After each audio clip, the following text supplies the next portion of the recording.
കൊള്ളാം. രണ്ടമ്മമാരും ഞാൻ ആഗ്രഹിച്ചതുപോലെ തന്നെ ഒത്തൊരുമയോട് അകത്തേക്ക് പോയി.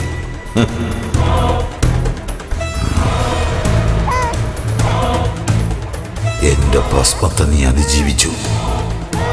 എന്നാൽ ഞാൻ കൊണ്ടുവന്ന പനിനീരിനെ നീ അതിജീവിക്കില്ല മോളെ. ഞാനിവിടെ നിന്നും മറഞ്ഞു കഴിഞ്ഞാൽ നീ മറയും ഈ ഭൂമിയിൽ നിന്ന്.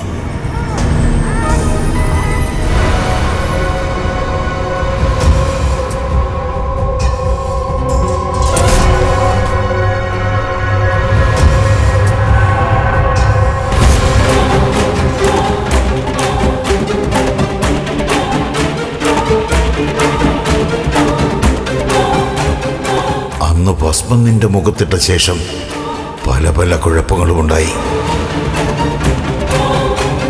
എനിക്ക് മാത്രമല്ല, എന്നെ പറഞ്ഞയച്ചവർക്കെല്ലാം. ഇതിന്റെ പിന്നിലെ രഹസ്യം എന്താണെന്ന് ഇന്ന് എനിക്കറിയണം. രണ്ടിലൊന്നറിയാൻ തന്നെയാ ഞാൻ വന്നത്. ഇത് നിന്റെ മുഖത്ത് വീണു കഴിഞ്ഞാൽ പിന്നെ കുറച്ച് നാഴിക മാത്രമേ ഇപ്പൊ പോയ രണ്ടമ്മമാർക്കും നിന്നെ ജീവനോടെ കാണാൻ കഴിയൂ. നീ ഗ്രഹണം ബാധിച്ച സമയത്താ ജനിച്ചത്. അതുകൊണ്ട് നിന്റെ വിധി ദൈവങ്ങൾക്ക് പോലും തടുക്കാൻ കഴിയില്ല.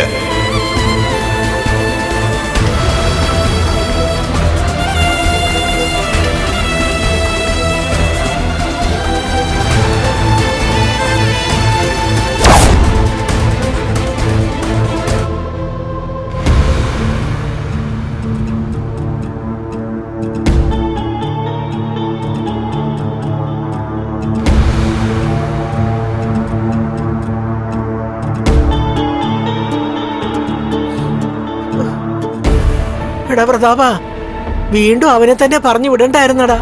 നമ്മൾ കൊടുത്ത പൈസ എങ്ങനെയെങ്കിലും മുതലാക്കണ്ടേ? അവൻ നേരത്തെ പോയിട്ട് ഒരു ഗുണം ഉണ്ടായില്ലല്ലോ.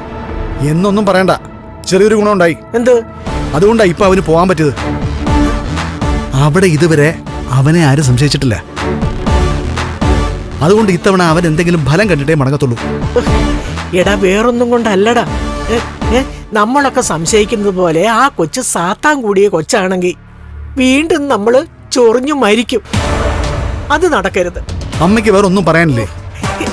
എടാ, നമുക്ക് മാത്രമല്ല അവസ്ഥ ഉണ്ടായത്. ആ കള്ള സന്യാസിയും അവനെ വിട്ടവനും ഒക്കെ ചൊറിഞ്ഞു ചൊറിഞ്ഞു നെട്ടോട്ട് ഓടുമായിരുന്നു. അത് മറക്കരുത്. അമ്മ ഒരു കാര്യം മനസ്സിലാക്കുക, ഓണോ വരുന്നത്. ഈ ഓണത്തിന് സങ്കടത്തോടെ മൂടിക്കെട്ടിയ മുഖമായിട്ട് നമ്മുടെ കുഞ്ഞ് നമ്മുടെ മുമ്പിൽ നിൽക്കരുത്. കഴിഞ്ഞ ഓണത്തിന് മുന്നേ ഉള്ള ഓണം നമ്മുടെ കൂടെയായിരുന്നു മോള്. നമ്മുടെ മോള് മാത്രമല്ല, ലക്ഷ്മി. അന്ന് ഓണത്തിന് ഒരു ഊഞ്ഞാലിട്ട് കഴിഞ്ഞ നമ്മുടെ മോള് ഊഞ്ഞാലിലിരിക്കും, ലക്ഷ്മി അവളെ ആട്ടും. അതായിരുന്നു ഈ വീട്ടിലെ രീതി. ഇപ്പോഴും ആട്ടുന്നുണ്ട് ലക്ഷ്മി കർണമോളെ. ഊഞ്ഞാലിലല്ല, അവളുടെ മുഖത്തിനിട്ട്. അതൊന്നും എന്നെ ഓർമ്മിപ്പിക്കല്ലേ അമ്മേ.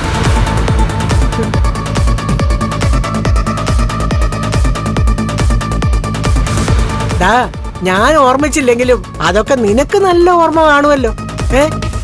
ഉത്രാട രാത്രിയിലെ മോള് കമ്പിത്തിരി കത്തിക്കുമ്പോ എത്ര തവണയാ അത് ലക്ഷ്മിയുടെ ദേഹത്ത് വെച്ച് പൊള്ളിച്ചിട്ടുള്ളത്.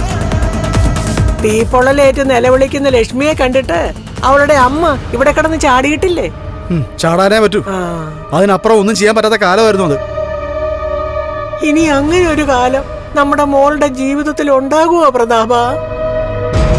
ഉണ്ടാവാൻ വേണ്ടി അമ്മേ ഞാൻ ഇതൊക്കെ ചെയ്യുന്നത്. എന്നാലും ഉണ്ടാവത്തില്ല. ലക്ഷ്മിയെ ഇപ്പൊ കോടീശ്വരിയ. കണ്ണന് ലക്ഷ്മിയൊക്കെ കൊടുക്കുന്ന നക്കാപ്പീച്ച കൊണ്ടാ ഉണ്ണി നമ്മുടെ മോളും ഉൾപ്പെടെയുള്ളവരെ ആ വീട്ടിനകത്ത് കഴിയുന്നത്.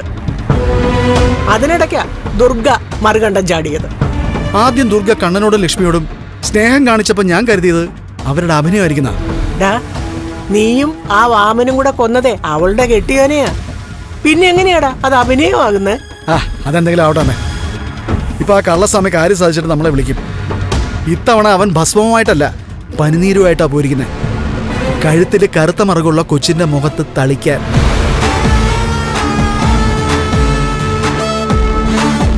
അതോടെ ലക്ഷ്മി മാറത്തടിച്ച് കരയുന്നത് കാണാം നമ്മുടെ കുഞ്ഞിന്.